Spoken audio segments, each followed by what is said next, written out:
Hello students, welcome to Awasthi classes. Awasthi classes में आपका स्वागत है और मेरा नाम अमित अवस्थी है। चलिए चैप्टर को हम कंटिन्यू करते हैं, जो कि 11th क्लास सीबीएसई का चैप्टर है, some basic concept of chemistry. और उसका हम जो टॉपिक पढ़ रहे थे, law of chemical combination. Law of chemical combination से पहले हम लोग 3 लॉ पहले से पढ़ चुके हैं। Law of conservation of mass, second law हम पढ़ चुके हैं law of definite proportion, third law हम पढ़ चुके हैं लॉ ऑफ मल्टीपल प्रपोर्शन, और जो आज का जो लॉ है वो है हमारा लॉ ऑफ रेसिप्रोकल प्रपोर्शंस। ये जो बेसिकली जो रूल्स है या जो लॉ है, ये आपकी एनसीईआरटी में गिवन नहीं है, लेकिन सीबीएसई में ये सब पढ़ाया जाता है, क्योंकि नीट और जेईई के एग्जाम के अंदर ये कॉम्पिटिटिव एग्जाम के लिए ये बहुत ही ज़्यादा ज़रूरी है, बहुत इंपॉर्टेंट है, कई बार आता है, पूछा जाता है।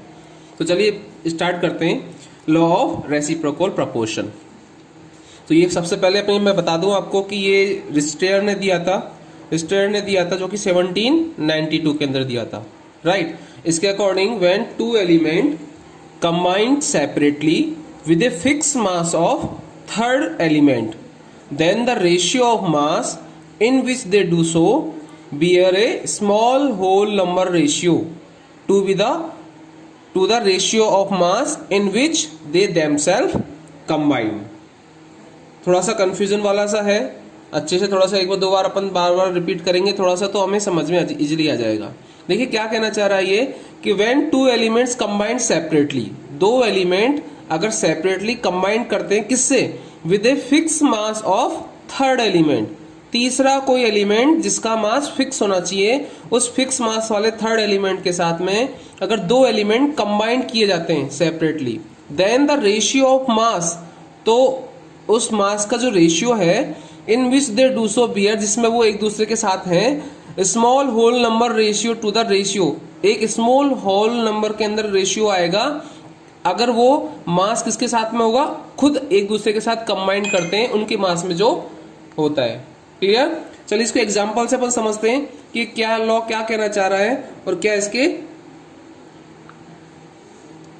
सिम्टम्स है। चलो देखिए, लॉ ऑफ रेसिप्रोकल प्रोपोर्शंस, सबसे इंपॉर्टेंट बात यह है कि जब अपन 3 एलिमेंट्स की बात करें, इसके अंदर 3 एलिमेंट्स की बात करें, तो 110% ये जो लॉ होगा हमारा कौन सा होगा, लॉ ऑफ रेसिप्रोकल प्रोपोर्शंस। बोलो समझ में आया। तो जब कभी भी कॉम्पिटिटिव एग्जाम में अगर आपको 2 या 3 एलिमेंट जहां पे गिवन हो, तो डेफिनेटली रूप से वो कौन सा लॉ को फॉलो करेगा, law of reciprocal proportions, right. चलिए क्या बोलना चाह रहा है, when two element combined separately, 2 element for example मैंने लिया carbon and oxygen, carbon and sulphur, 2 elements हैं carbon and sulphur. When two element combined separately with a fix, अलग अलग सेपरेटली कंबाइंड होते हैं with a fix mass of third element, और जो third element लिया है वो मैंने लिया है ऑक्सीजन। बोलो समझ में आया। 2 element combined separately with fix mass of third element, इस मास के, इसके फिक्स मास के थर्ड मास से एलिमेंट्स के थर्ड जो एलिमेंट है उसके फिक्स मास से एक दूसरे के साथ में कंबाइंड होते हैं। तो देखिए क्या बनाता है, सल्फर ऑक्सीजन के साथ में कंबाइंड होकर बनाती है सल्फर डाइऑक्साइड SO2, और कार्बन ऑक्सीजन के साथ करके बनाता है कार्बन डाइऑक्साइड। बोलो समझ में आया। ये दोनों अलग अलग एलिमेंट्स हैं, ये किसी तीसरे एलिमेंट्स के साथ में कंबाइंड हो रहे हैं जिसका मास क्या होना चाहिए, फिक्स होना चाहिए। तो देखिए मास देखते हैं अपन, तो इसमें कार्बन का जो मास है वो है हमारे पास 12, और इसमें हमारे पास ऑक्सीजन कितना, 1 का 16 होता है, तो 2 ऑक्सीजन इसमें कंबाइंड है, कितना हो जाएगा 32। इसमें जो रेशियो है कार्बन और ऑक्सीजन का 12:32, और इसमें अपन जानते हैं सल्फर का अपन एटॉमिक मास जानते हैं, वो हमारे पास 32, और ऑक्सीजन का भी कितना होगा इसके अंदर 32। तो देखिए जो लॉ कह रहा है उसके अकॉर्डिंग कि the 2 elements combined separately with a fix mass of third element. अब इसका मास फिक्स है, देखो ऑक्सीजन का मास भी इसके साथ फिक्स है, और इस ऑक्सीजन में का भी मास इस कार्बन के साथ में फिक्स है।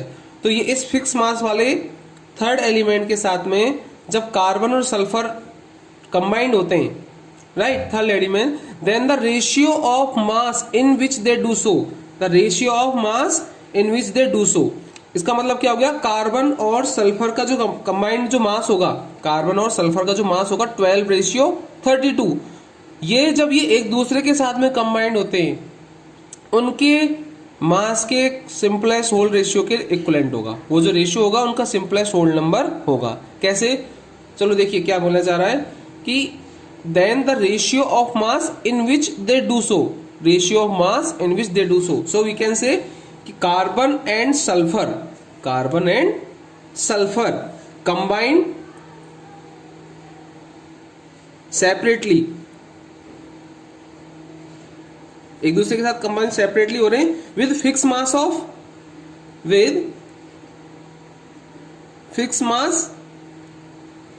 Of oxygen in the ratio of mass,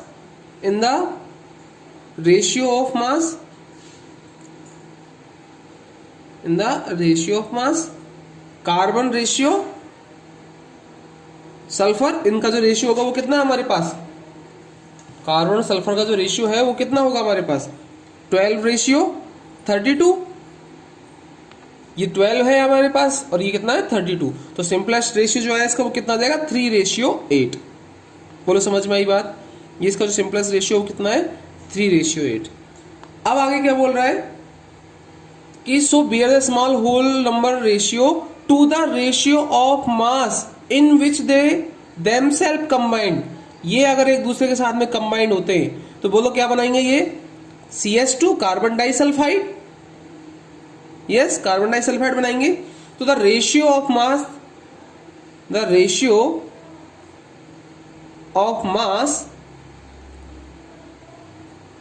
in which carbon and sulphur themselves combined, carbon and, क्योंकि कार्बन और सल्फर के बीच में कंबाइंड होके कौन सा इसका जो मास आएगा, रेशियो आएगा, वो क्या रहेगा, कार्बन एंड सल्फर themselves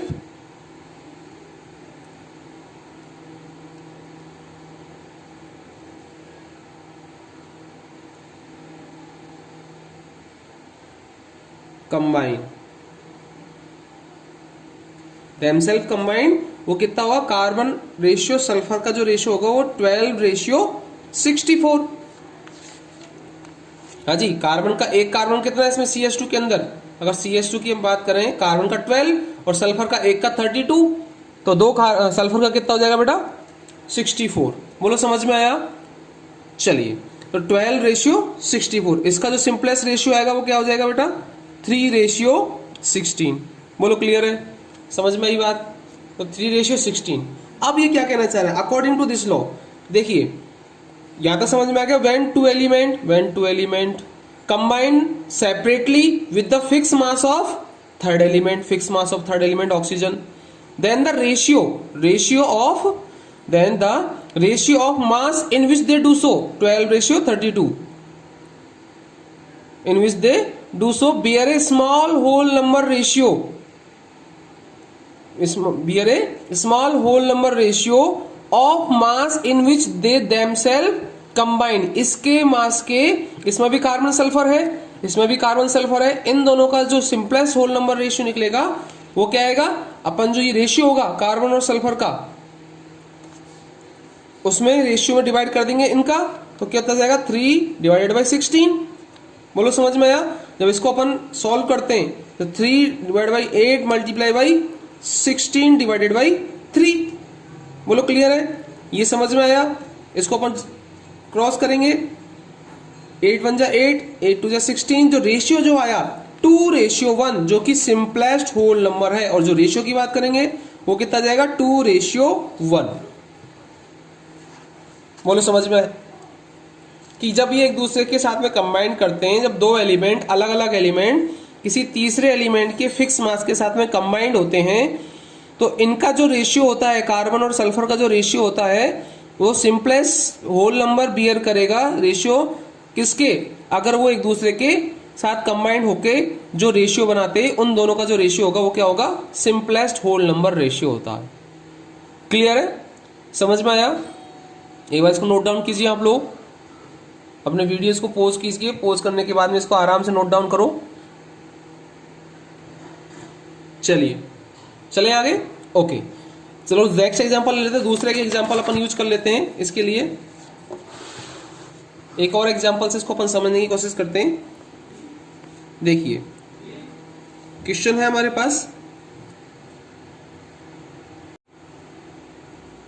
चलिए दूसरा एग्जांपल अपन यूज करते हैं।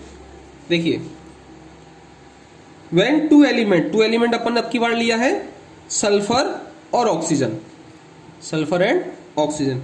When two element combined separately with third element that is hydrogen, ठीक है। Third element with the fix mass of third element, then the ratio of mass in which they do so. अब इसका देखिए मास अलग अलग अपन बात करते हैं। हाइड्रोजन ऑक्सीजन के साथ में मिलकर बनाता है हमारे पास H2O, और सल्फर हाइड्रोजन के साथ मिलकर बनाता है H2S। बोलो समझ में आई बात? हाइड्रोजन और सल्फर के साथ H2S और ऑक्सीजन हाइड्रोजन मिलकर H2O। अब ये जो हाइड्रोजन है इसका मास इसमें कितना है 2, और इसमें भी कितना है 2। ये फिक्स मास हो गया थर्ड एलिमेंट का। तो थर्ड एलिमेंट के फिक्स मास के साथ में जब कंबाइंड होते हैं सेपरेटली, कौन? डिफरेंट एलिमेंट्स, और इसका ऑक्सीजन का इसमें रेशियो जो होगा वो कितना है हमारा 16, और इसमें सल्फर का रेशियो जाएगा 32। बोलो समझ में आई बात? ठीक है। तो अब भी क्या कहना चाह रहे हैं कि ratio of mass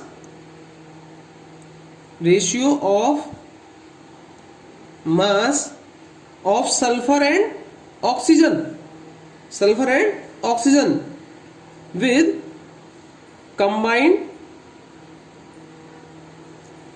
with fixed mass of hydrogen, with fixed mass of hydrogen। बोलो क्लियर है? तो सल्फर और ऑक्सीजन का जो रेशियो रहेगा वो कितना रहेगा इसके अंदर 32:16। तो अपन कह सकते हैं 2:1। बोलो समझ में आई बात? भाई दो एलिमेंट एक दूसरे के साथ कंबाइंड हो रहे हैं, दो एलिमेंट किसी तीसरे एलिमेंट के साथ कंबाइंड हो रहे हैं सेपरेटली, और उनका जो मास है वो फिक्स है, और तो उसमें जो बियर करने वाले सल्फर और ऑक्सीजन है उनका जो मास होगा वो कितना हो जाएगा 32:16, और 32:16 का जो सिंपलेस्ट नंबर है वो कितना आ रहा है हमारे पास 2:1। बोलो समझ में आई बात?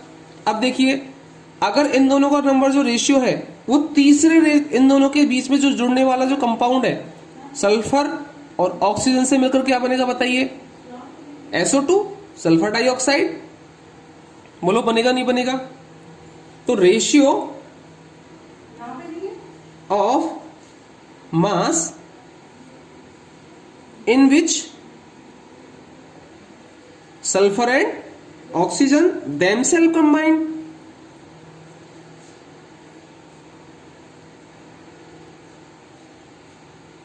themselves combined, वो कितना है? आपस में मिलकर कौन सा कितना रेशियो बनाएंगे? सल्फर और ऑक्सीजन का इन दोनों में रेशियो क्या रहेगा हमारा 32/32। बोलो रहेगा सल्फर डाइऑक्साइड के अंदर सल्फर का हो जाएगा 32, और ऑक्सीजन का एक का 16 है, तो दो का कितना हो जाएगा 32, राइट? तो 32 डिवाइडेड बाई कितना हो जाएगा 1/1 हो जाएगा। तो जब अपन इस रेशियो की बात करते हैं, आपस में जब मिलकर इस रेशियो की बात करते हैं, आपस में जो रेशियो बनाएंगे वो इन दोनों में कंबाइंड होने वाले रेशियो से मिलकर क्या बनाएगा? एक सिंपलेस्ट होल नंबर रेशियो बनेगा। तो चलिए क्या करेंगे अपन, इस जो आपका इसमें जो दे रखा है सेपरेट थर्ड एलिमेंट से कंबाइंड होने के पर जो रेशियो निकला है उसमें डिवाइड कर देंगे किसका? आपस में मिलने वाले सल्फर और ऑक्सीजन का रेशियो का, ठीक है। इसमें हो जाएगा हमारे पास 2/1/1/1। तो इसका जो आंसर आएगा कितना आ जाएगा हमारे पास 2:1। बोलो समझ में आया? ये सिंपलेस्ट होल नंबर हो गया 1 और 2। क्लियर? तो वापस से इसमें देखिए क्या कहना चाह रहा है। when two element combined separately अलग अलग सेपरेट कंबाइंड हो रहे हैं with the fix mass of third element, fix mass 2 दोनों में 2 है fix mass of third element, then the ratio of mass this one, then the ratio of mass in which they do so bear a small whole number ratio to the ratio of mass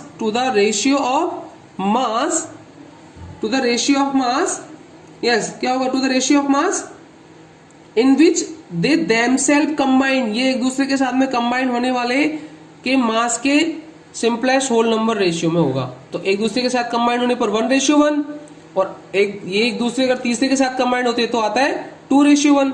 जब इन दोनों का common ratio निकालेंगे तो जो ratio आएगा वो कितना आएगा, 2:1, जो कि एक सिंपलेस्ट होल नंबर है। बोलो समझ में आया, क्लियर है? बहुत ध्यान से थोड़ा सा इसको देखना है आपको, वीडियो को बार बार आपको रिपीट करना पड़ेगा, देखना पड़ेगा, पॉज करना पड़ेगा, अपने नोट्स बनाने पड़ेंगे, तब जाके हमें समझ में आएगा थोड़ा सा, ठीक है? और इससे रिलेटेड कोई अगर डाउट है तो आप मुझसे पूछ सकते हैं। चलिए, तो ये आपको समझ में आया कि लॉ ऑफ रेसिप्रोकल प्रोपोर्शंस क्या होता है। ये बेसिकली आपके एनसीईआरटी में गिवन नहीं है, बट कई बार इसके बेस पे कुछ क्वेश्चंस दे दिया जाता है, डायरेक्ट आपसे पूछ लिया जाता है। तो आपको अगर डायरेक्ट अगर एग्जाम में पूछा जाएगा 3 एलिमेंट्स दे रखे और आपसे पूछा ये कौन से लॉ को फॉलो कर रहा है, तो हम डायरेक्टली किस पे लगाएंगे, लॉ ऑफ रेसिप्रोकल प्रोपोर्शंस। बोलो क्लियर है, समझ में आई बात? ठीक है। अगर आपको ये वीडियो पसंद आया तो लाइक का बटन दबाइए, शेयर करिए जरूर, और आने वाली वीडियोस के लिए हम लोग क्या करेंगे, बेल आइकन को बटन को दबाएंगे। बोलो समझ में आई बात? Okay, thank you.